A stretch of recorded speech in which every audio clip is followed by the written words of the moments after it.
Keris adalah senjata tikam golongan belati yang berujung runcing dan tajam pada kedua sisinya.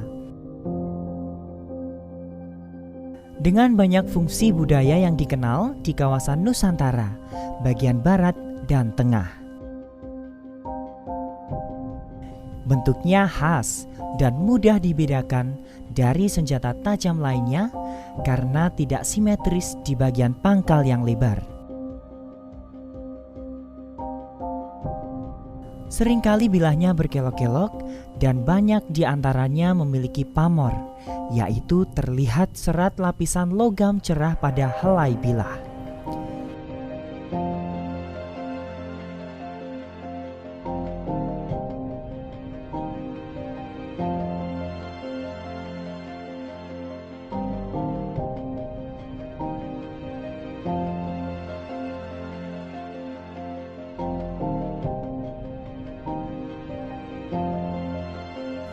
Keris dibuat oleh seorang empu, Suharnoto, pria kelahiran Blitar 20 Maret 1980. Beliau merupakan salah satu empu yang ada di Blitar. Beliau bertempat tinggal di Desa Kaweran, Kecamatan Talun, Kabupaten Blitar. Beliau memiliki kecintaan terhadap keris sejak kelas 3 SMP.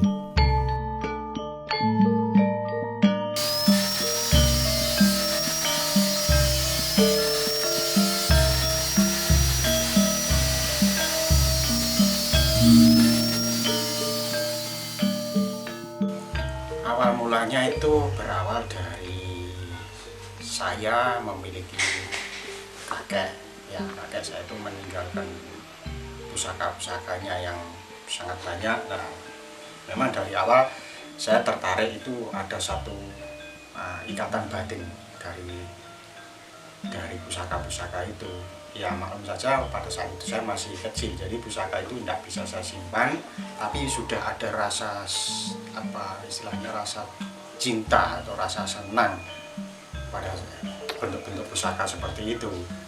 Nah, dari pusaka-pusaka yang diwariskan dari kakek itu banyak yang diambil saudara-saudara, sehingga ketika saya dewasa itu saya tidak ada tinggalan, istilahnya seperti itu. Tetapi rasa sayang, rasa cinta itu sudah tertanam. Bapak Suharnoto, atau biasa disapa dengan Empu Gendeng, berprofesi sebagai empu kurang lebih sekitar 5 tahun.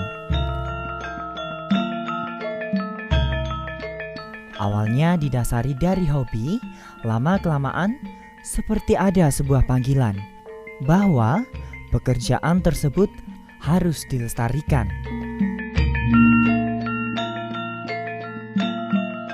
Bakat yang dimiliki beliau sudah ada sejak dulu. Karenanya, beliau bersekolah di SMK, jadi sudah terbiasa untuk bermain dengan besi.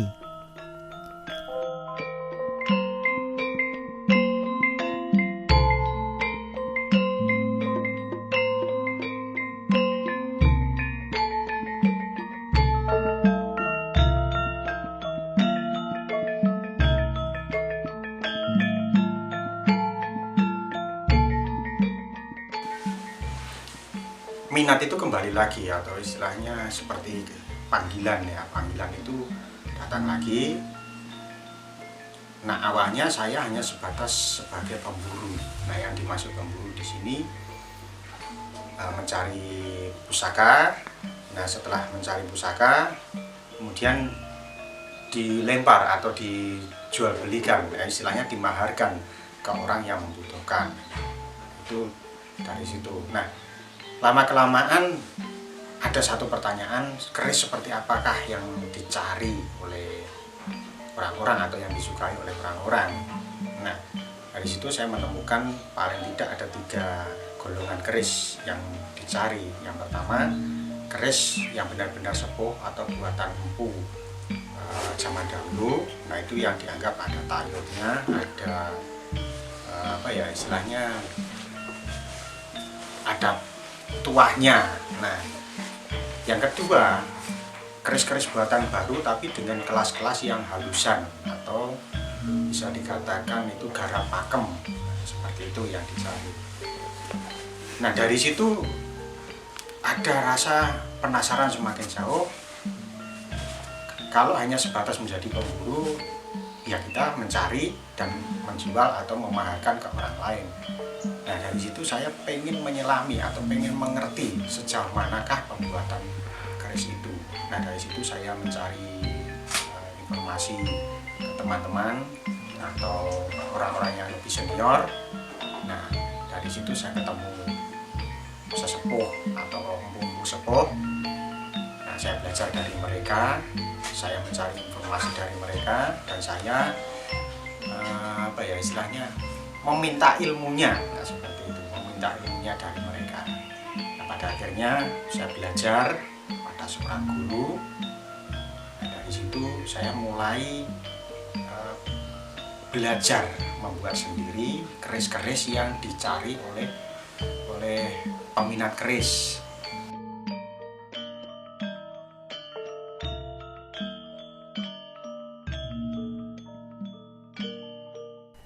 Beliau memiliki 3 orang putri.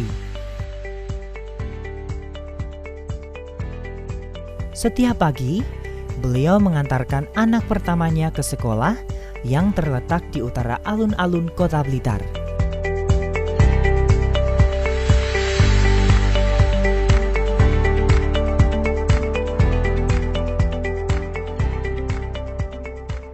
Dan istrinya pun juga demikian. Setiap pagi, beliau juga ikut serta untuk mengantarkan anak kedua dan anak ketiganya pergi ke sekolah yang tidak begitu jauh dari rumahnya.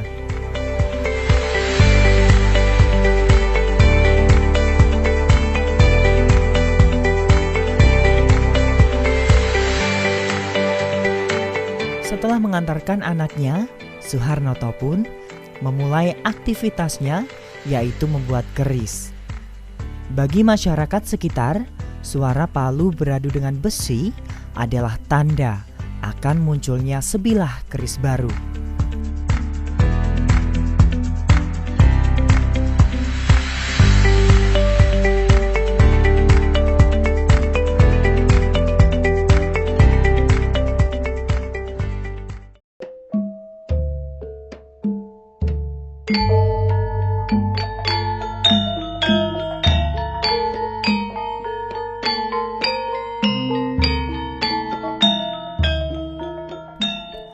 Adapun proses pembuatan keris sebagai berikut. Yang pertama adalah penempaan yang merupakan proses penyampuran atau penyatuan beberapa bahan besi. Kedua, medley adalah proses pembentukan dasar keris berdasarkan dapur yang akan dibuat.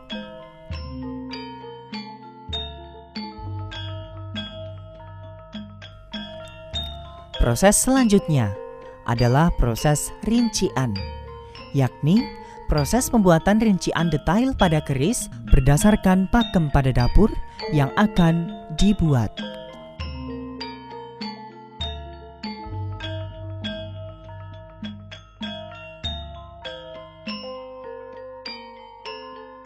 Proses keempat adalah proses pemahatan. Proses pemahatan rincian bilah keris dengan lebih detail untuk mempertegas rincian. Setelah melakukan proses pemahatan, proses selanjutnya adalah proses penghalusan yang bertujuan untuk menghaluskan bekas pahatan agar terlihat lebih halus.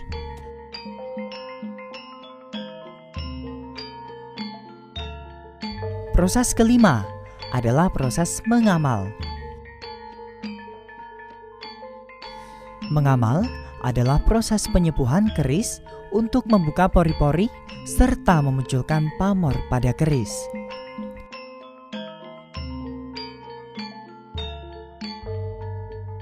Kemudian, proses pencucian keris menggunakan sikat dan sabun dengan tujuan membersihkan keris. Ketika keris selesai dicuci, keris pun siap untuk diwarangi dan ditempatkan pada rangka keris.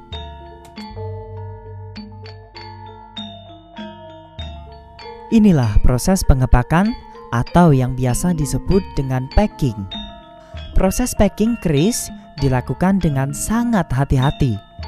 Sebelum memasukkan keris ke dalam kardus, beliau menggunakan styrofoam untuk membalut keris dengan tujuan meminimalisir goresan pada kerangka keris.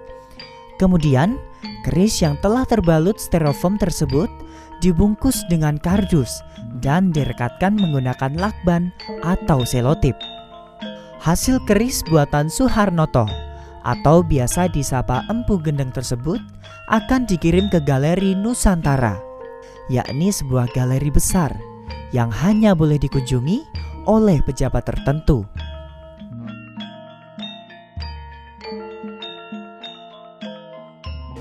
Karena pada dasarnya dari apa yang saya lakukan atau apa yang saya kerjakan memang belum bisa untuk mencukupi kebutuhan keluarga. Nah, tapi motivasi awal saya itu memang awalnya bukan untuk bekerja istilahnya menghasilkan penghasilan untuk mencukupi keluarga, tapi saya lebih prihatin karena melestarikan budaya. Nah, tidak mungkin kalau generasi muda itu tidak mau mempertahankan, terus budaya itu tetap ada. Nah, dari situ saya tertarik atau punya satu panggilan untuk melestarikan budaya supaya budaya itu tidak sampai hilang. Ketika budaya itu hilang, secara otomatis bangsa itu juga hilang. Sekali lagi untuk generasi muda saya berharap mulailah mencintai budaya bangsa kita sehingga bangsa kita tidak harus hilang, tergeser dengan budaya-budaya asing.